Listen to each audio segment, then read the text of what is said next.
Inside a small apartment, the night is quiet. The room is dimly lit, cluttered with books and empty coffee cups. James, a man in his 30s, sits alone on the couch, scrolling through his phone, sighing heavily. A soft rain patters against the window.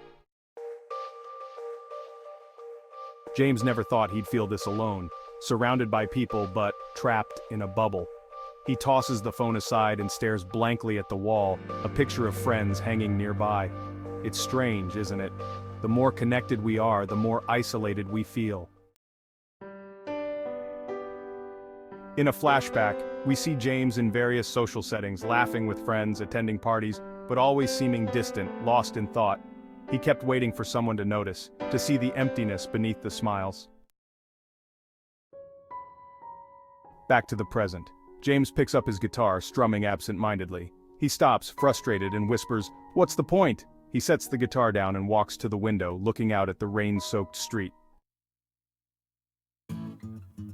In therapist's office, day, flashback, a cozy room with soft lighting. James sits across from Dr. Wilson, an empathetic therapist. Dr. Wilson says, "Loneliness isn't a weakness, James, it's a feeling. It's okay to acknowledge it." James replies, "But it feels like a void I can't fill." Dr. Wilson responds, "What if you tried to fill it with something meaningful?" Small apartment, night.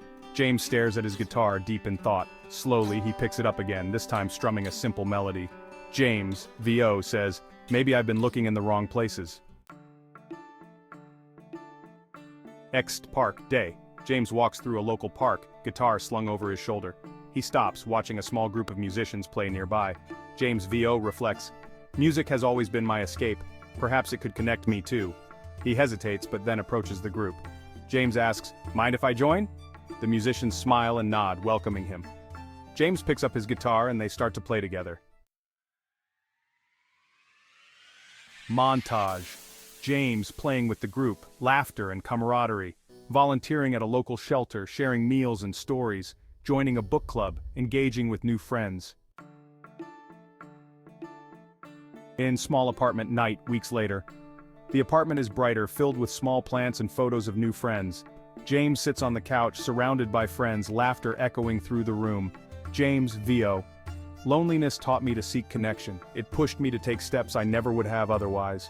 He looks around, smiling, feeling a sense of belonging. James.